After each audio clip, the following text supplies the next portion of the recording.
गुरुर्ब्रह्मा गुरुर्विष्णू गुरुदेव महेश्वरा गुरु साक्षात परब्रह्म तस्मै श्री गुरुवे नमः. अवधूत चिंतन श्री गुरुदेव दत्त. श्री स्वामी समर्थ महाराज की जय. श्री स्वामी समर्थ. प्रियाच लाईफ या यूट्यूब चॅनलवर तुम्हा सर्वांचं मनपूर्वक स्वागत आहे. आज आपण या व्हिडिओमध्ये गुरुपौर्णिमेनिमित्त 11 दिवसांची सेवा, आपण कोणकोणती सेवा आहे ती करू शकतो आपल्या गुरूंची, या संदर्भात संपूर्ण माहिती येते आज आपण या व्हिडिओमध्ये पाहणार आहोत. त्यासाठी हा व्हिडिओ स्किप न करता संपूर्णपणे पहा, जेणेकरून तुम्हाला सर्व काही सविस्तर माहिती येते मिळेल. चला तर आता आपण माहितीसाठी सुरुवात आहे ती करूया. यावर्षी गुरुपौर्णिमा ही तिथी 29 जुलै 2026 वार बुधवार या दिवशी तिथी आलेली आहे. तर आपण 11 दिवसांची सेवा आहे ती, आपल्या गुरूंची सेवा आहे ती करायची आहे.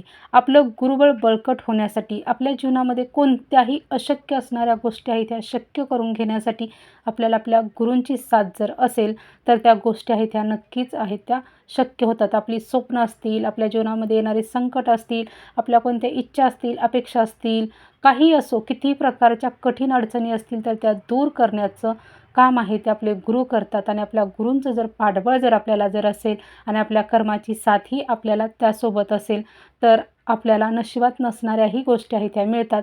तर यासाठी आपल्याला या गुरुपौर्णिमेनिमित्त आपल्या गुरूंची सेवा आहे ती करायची आहे. तर तुम्ही दत्त महाराजांची सेवा आहे ती करू शकता, श्री स्वामी समर्थ महाराजांची सेवा आहे ती करू शकता. सेवा केल्याने पुण्यप्राप्ती होते आणि आपले जे कर्मदोष आहेत, आपल्या हातून जे काही नकळतपणे चुका घडलेल्या असतात तर त्याचं जे आपल्याला जे वाईट कर्म आहे तर ते आहे ते आपलं नष्ट होते आणि पुण्यप्राप्ती होऊन आपल्या जीवनातील सर्व अडथळे आहेत ते नक्कीच दूर होतात. तर आपण सेवा नक्की कोणत्या आणि काय करायच्या आहेत त्यात आपण पाहूया. तर 11 दिवसाची सेवा सुरुवात करण्यासाठी 19 जुलैपासून तुम्ही सेवेला सुरुवात आहे ती करू शकता. म्हणजेच की 19 जुलै 2026 वार रविवारपासून तुम्ही सेवेला सुरुवात आहे ती करू शकता. आता महिला जर असतील तर त्यांचा असा प्रश्न येईल, आमचा मासिक धर्म आहे तो त्या कालावधीमध्ये येईल, मग आमची सेवा आहे ती 11 दिवसाची होणार नाही. तर त्यासाठीच हा व्हिडिओ आहे तो अगोदर अपलोड आहे तो मी करत आहे. त्यामुळे तुम्ही अगोदरच म्हणजे उद्यापासून जरी किंवा परवापासून ज्यांना शक्य असेल त्यांनी ह्या 1 ते 2 दिवसामध्ये सेवेला सुरुवात आहे ती करायची आहे. आणि तुम्ही ही सेवा आहे ती 11 दिवसाची आहे ती करू शकता.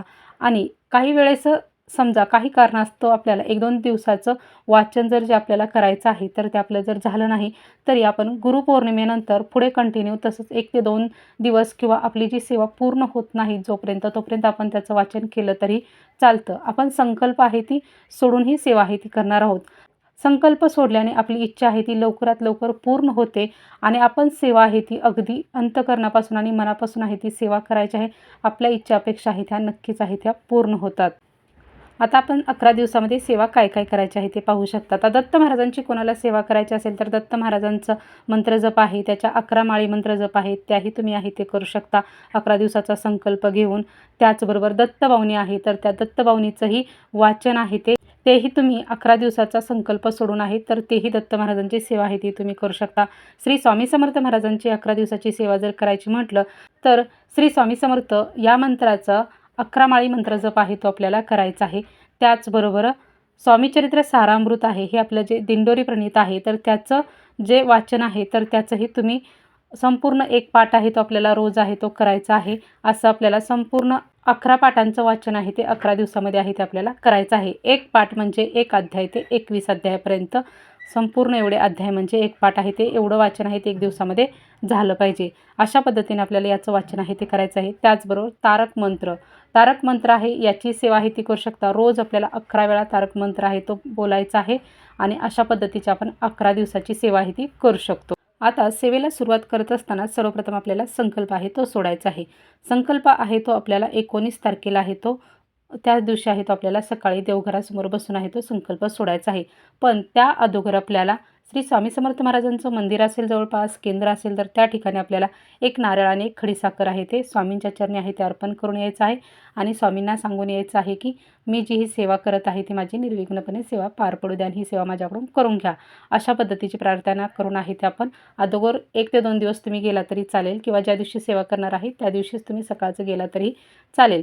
तर आपल्याला तेथून यायचं आहे. घरी आल्यानंतर आपण ज्या दिवशी आपण सेवेला सुरुवात करणार आहोत त्या दिवशी आपल्याला देवघरासमोर आहे ते बसायचं आहे आणि आपल्याला संकल्प आहे तो सोडायचा आहे. संकल्प सोडण्यासाठी आपल्या उजव्या हातामध्ये एक फूल घ्यायचं आहे, पाणी घ्यायचं आहे, अक्षता घ्यायची आहे, त्याच्यावरती हळदी कुंकू घ्यायचं आहे प्रथम आपलं नाव आहे ते बोलायचं आहे. नंतर आपलं गोत्र आहे ते सांगायचं आहे.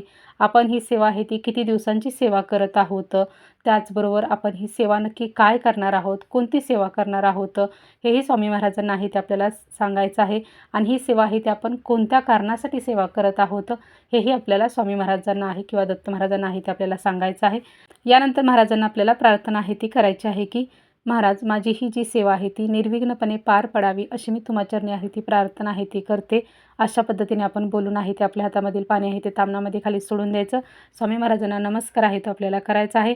यानंतर सर्वप्रथम आहे ते स्वामी महाराजांची सेवा करत असताना सर्वप्रथम आपल्याला पहिल्या दिवशी श्री स्वामी स्तवन आहे याचं पठण आहे ते आपल्याला करायचं आहे.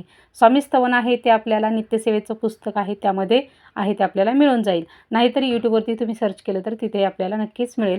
स्वामी स्तवन आहे त्याचं पठण करायचं आहे. यानंतर स्वामी समर्थ महाराजांचं एक माळ मंत्र जप आहे तो आपल्याला करायचा आहे. आणि नंतरच आपल्याला सेवेला सुरुवात आहे ती करायची आहे. आता कोणी सेवा घेतली असेल 11 माळीची असेल, कोणाची तारक मंत्राची, कोणाची स्वामीचरित्र सारामृत ही सेवा असेल. आता ज्याची जी सेवा असेल त्यांनी त्या सेवेला सुरुवात आहे ती करायची आहे. आणि कोणतीही सेवा संपूर्ण झाल्यानंतर सगळ्यात शेवटी एकदा तारक मंत्र आहे तो आपल्याला बोलायचा आहे. आता तारक मंत्राची सेवा करत असताना तुम्हाला नंतर तारक मंत्र बोलण्याची गरज नाही, कारण तुमचा 11 वेळा तारक मंत्र आहे तो बोलून होणारच आहे. त्यामुळे आपल्याला नंतर बोलण्याची गरज नाही. अशा पद्धतीने आपल्याला स्वामी महाराजांची ही सेवा आहे ती करायची आहे. फक्त स्वामी महाराजांची सेवा करत असताना दुपारी 12 ते 12:30 या कालावधीमध्ये आपल्याला सेवा आहे ती करायची नाही. आता संकल्पयुक्त आपण सेवा करणार आहोत तर आपल्याला नियम आहे की आपल्याला ब्रह्मचारी आहे ते पाळायचं आहे.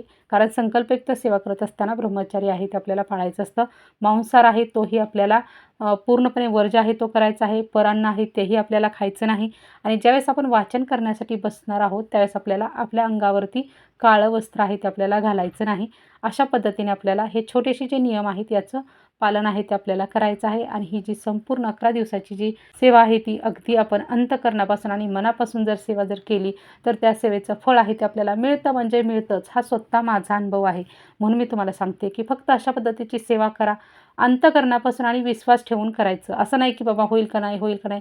मनामध्ये कोणत्याही प्रकारची शंका ठेवायची नाही. शंका न ठेवता आपल्याला सेवा आहे ती करायची आहे. बघा आपली इच्छा आहे ते नक्कीच आहे ते पूर्ण होते. ही संपूर्ण माहिती तुम्हा सर्वांना कशी वाटली नक्कीच कमेंट करून सांगा. श्री स्वामी समर्थ.